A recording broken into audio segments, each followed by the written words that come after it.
Bonjour les petites étoiles, j'espère que vous allez bien. Je suis contente de vous retrouver aujourd'hui pour un haul mode et beauté. Donc il s'agit d'achats que j'ai fait dernièrement et que j'ai envie de partager avec vous.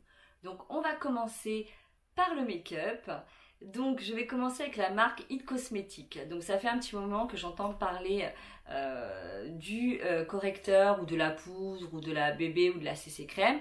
Mais moi je m'intéresse plus particulièrement au correcteur puisque je cherche un anti-cerne ou plutôt un illuminateur, quelque chose qui vient illuminer mon contour des yeux. Donc, j'ai pris le Bye Bye Under Eye que j'ai acheté chez Nocibé sous les conseils de Elodie. C'était une maquilleuse, donc je lui ai dit ce que je cherchais. C'est-à-dire que je ne cherchais pas à cacher mes cernes ou mes poches, que pour le moment, en tout cas, je n'avais pas ce souci, que je voulais juste apporter de la lumière. Et en même temps, pas quelque chose de trop couvrant. Mais je lui ai dit, je m'intéresse à celui-ci. Est-ce que, par hasard, ça pourrait convenir? Donc sur le coup, elle me dit, non, je vous conseille plutôt la touche éclat de Yves Saint Laurent. C'est vrai, je l'ai, mais la touche éclat, en fait, je l'utilise ici et ici. Ça repulpe un peu et ça repulpe au niveau des lèvres. C'est très sympa. Mais ici, j'ai essayé et en fait, ça rentre, ça file dans mes ridules, donc c'est pas joli du tout. Et ça avait tendance un peu à faire un peu plâtre. Donc j'ai dit c'est pas bon pour moi. Et bien finalement elle m'a fait essayer celui-ci. Il est assez couvrant, donc moi j'en mets très peu parce que ce n'est pas ce que je recherche. Et en fait je le travaille au doigt, j'ai tout essayé et finalement il n'y a que au doigt où ça me convient.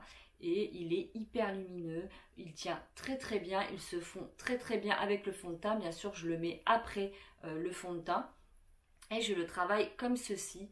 Par contre, prenez votre temps pour le travailler, bien qu'il se mélange, bien qu'il se fonde avec le fond de teint. Et si vous n'aimez pas les couvrances assez importantes, justement, mettez-en très peu et travaillez-le bien. Et sincèrement, ça fait une semaine que je l'utilise. Il m'apporte de la lumière, il ne file pas dans mes ridules. Par contre, je remarque que si vraiment je manque le petit truc, je ne le mets pas correctement, effectivement, ça peut tout de suite gâcher le travail. Donc, il est quand même assez... voilà, c'est assez un travail faut être très méticuleuse pour l'appliquer, mais ça vaut le coup. Donc bah écoutez, voilà, moi je l'ai en teinte medium light, c'était light medium, et c'est ce qui moi me dérangeait juste un petit peu. En fait, c'est, je me suis un petit peu trompée sur la couleur. J'aurais aimé, bah écoutez, je l'ai, vous me direz ce que vous en pensez. J'aurais aimé un petit chouille un peu plus clair pour apporter un peu plus de lumière. Mais bon, pour le moment ça va, de toute façon je l'ai, donc je vais l'utiliser, il ne faut pas gaspiller. Donc ensuite, j'ai acheté le fond de teint de chez Clarins, le Skin Illusion. Alors c'est un fond de teint qui me fait de l'œil depuis un long moment, mais comme vous savez, je suis pas une grande utilisatrice de fond de teint. J'ai le MAC, le Face and Body de chez MAC que j'adore, qui est fluide, qui est naturel, qui a vraiment une couvrance très légère et qui me convient. Donc c'est vrai que j'ai du mal à aller chercher ailleurs, mais j'ai envie de tester, j'ai envie de changer et j'ai envie aussi d'en parler avec vous. Donc je me suis dit je vais essayer celui-là, c'est celui qui me parle un peu plus, fini naturel, bon mat alors que je suis plutôt dans le lumineux, mais je me suis dit s'il a un fini naturel, il a un SPF 15, pourquoi pas. Donc j'ai été chez Nocibé au Chénet par les deux et je suis tombée sur Elodie qui est une maquilleuse qui m'a conseillé. Et du coup, elle m'avait donné un petit échantillon, c'était la référence 108.5. Donc c'était un peu rosé et je trouvais ça un peu foncé. Et aussi peut-être je n'ai pas l'habitude puisqu'il est quand même une couvrance moyenne par rapport à mon MAC. Donc il y a eu ça et je me suis dit ça va pas. Pourtant après j'ai demandé autour de moi, on m'a dit non ça va, impeccable. Je voulais pas que ça fasse foncer par rapport à mon cou. Mais je sais pas, j'ai dit il faut que je prenne un chouï un peu plus clair. Donc finalement je décide de l'acheter parce que j'apprécie quand même la tenue, l'application, bref le fini sur ma peau. Du coup je suis retournée chez Nocibé à côté de chez moi et j'ai pris par contre, j'ai changé, j'ai pris la teinte 110 au nez qui m'a expliqué la vendeuse est censée être plus foncé du coup que le 108.5 mais comme il est beige, du coup il va être plus clair pour ma peau. Voilà, donc c'est celui que je porte aujourd'hui, donc j'espère vraiment que ça va, que vous voyez pas une différence par rapport à mon cou, parce que moi mon but ce n'est pas d'être bronzée, j'ai le bronzer pour ça, j'ai pas besoin d'être bronzée avec le fond de teint. Donc écoutez, en tout cas, il me convient pour tout le reste, donc j'espère en tout cas que j'ai trouvé mon bonheur par rapport à la couleur. C'est vrai que c'est un fond de teint qu'il faut que j'apprivoise encore. Pour moi, il n'a pas encore fait la fusion comme le MAC avec ma peau, mais ça va venir. Ça fait juste une petite semaine que je l'utilise, donc patience. Mais pour le moment, j'en suis contente. On va passer aux soins et je cherchais une crème corps, puis je n'ai pas trouvé encore mon bonheur. Et je voulais éventuellement changer de gel douche ou huile ou lait ou voilà, je ne sais comment on va dire, je ne sais plus. Mais donc j'ai été chez Rituel, je pense que vous connaissez toute cette marque. J'ai été à Paris 2 au Chénet et je suis tombée sur une super conseillère qui m'a offert quand je suis arrivée une petite infusion au gingembre. C'était très sympa avec une ambiance un peu tamisée, vous savez, chez eux. C'est ce que j'aime bien, avec une petite musique de fond. On voyage un petit peu, un petit quart d'heure dans la boutique. Et puis je me suis mise à regarder finalement toutes les gammes qui se présentaient à moi. Et elle est venue vers moi et je lui ai expliqué ce que je recherchais. Donc une crème qui pénétrait bien, qui sentait bon, mais pas trop de parfum parce que je suis assez sensible et j'ai tendance à faire de l'eczéma. Bref, je lui explique tout ce que je recherche et finalement elle m'oriente sur la gamme, j'espère que je vais bien la prononcer, c'est la The Ritual of Sakura. Donc la gamme de la couleur blanche, parce que vous savez c'est des couleurs chez eux, au cas où pour vous repérer si je prononçais mal. Et du coup, elle se présente comme ceci. Elle sent hyper bon au lait de riz et fleurs de cerisier. Et sincèrement, elle est vraiment très agréable.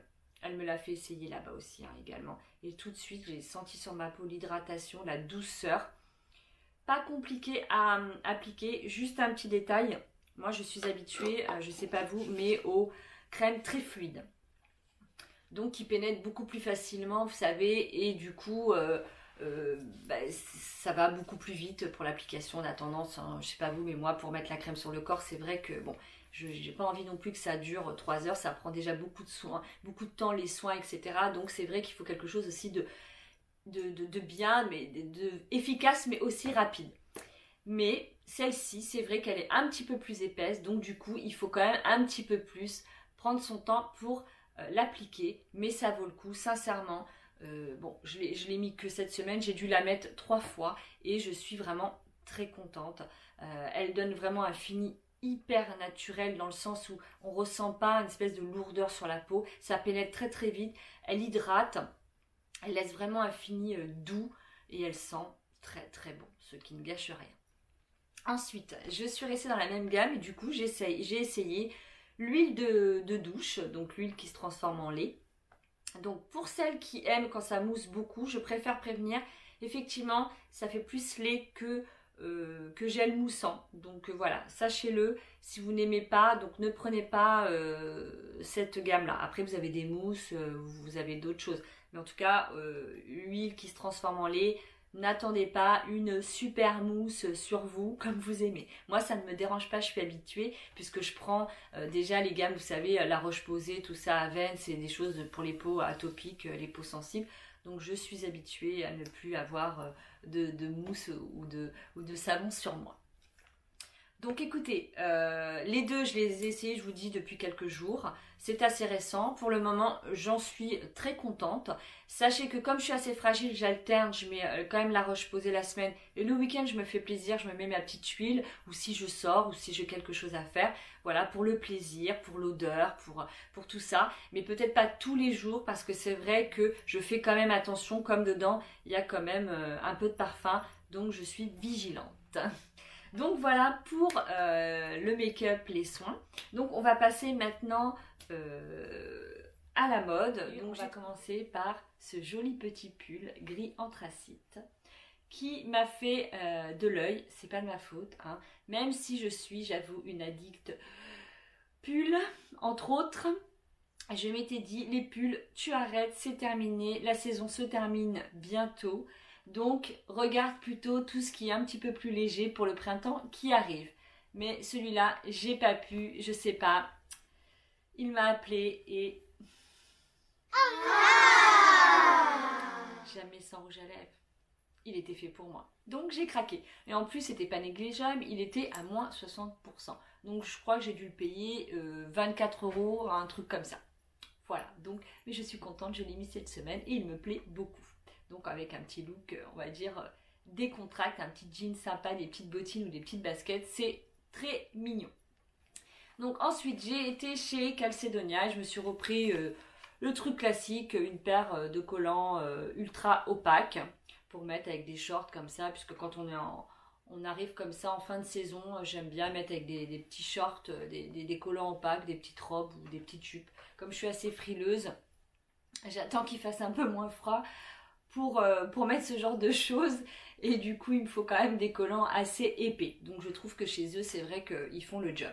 Et je me suis pris cette petite paire de soquettes trop cute, noire, toute fine, avec des petits cœurs rouges. Voilà, c'était pas prévu au programme, mais j'ai craqué dessus. Et bien sûr, ils ont plein de collants avec plein de motifs différents. Enfin, trop mignon, avec des étoiles, des cœurs, des nœuds, enfin, trop mignon. Mais bon, je n'en avais pas besoin, donc je me suis arrêtée là. Ensuite, on va poursuivre avec une écharpe que j'ai achetée au BHV.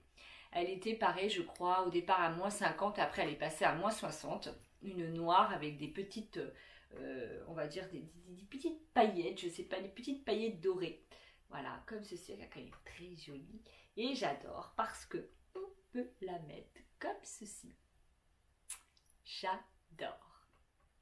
Et hop, aussi, si vous avez un peu froid, voilà, aussi comme ça. Donc très pratique. Le matin, hop, t'es pressé, t'enfiles ton écharpe et c'est fait. Donc voilà, j'ai trouvé sympa et elle m'est revenue, je sais même plus à combien, mais je crois 12 €, 10-12 €, un truc comme ça. Pas cher du tout. Donc voilà pour les vêtements et je vais terminer et j'essaierai de vous mettre une petite photo ou de vous faire vite fait un petit retour vidéo, puisque là je vais vous montrer un manteau que j'ai craqué dessus là cette semaine. Et il est jaune, il est trop beau, j'étais chez Tam, rien à voir, je voulais des chaussons et en fait, hop, je me suis tournée à droite, je l'ai vu, j'ai flashé et en plus il était à moins 50 et si tu achetais un petit haut, tu rajoutais moins 20 supplémentaires dessus. Donc c'était plutôt pas mal, je pense que le manteau a dû me revenir parce qu'il y avait le petit haut à à peine 55 €. Donc il est jaune, c'est un petit manteau comme ça à capuche, mais ça va rien vous donner si vous ne le voyez pas porter ou si je ne veux pas une photo, donc pas de souci, je vous mettrai ça sans problème. Écoutez, mon haul mode beauté est terminé, j'espère en tout cas que ça vous aura plu. Comme d'habitude, je vous mets site et références en barre d'infos pour que vous puissiez avoir tout ce qu'il vous faut si ça vous intéresse. Surtout si cette vidéo vous a plu, pensez à liker et à vous abonner pour ne rien louper des aventures, sauf si c'est déjà fait. Et je vous fais des gros bisous et je vous dis à très bientôt pour une nouvelle aventure.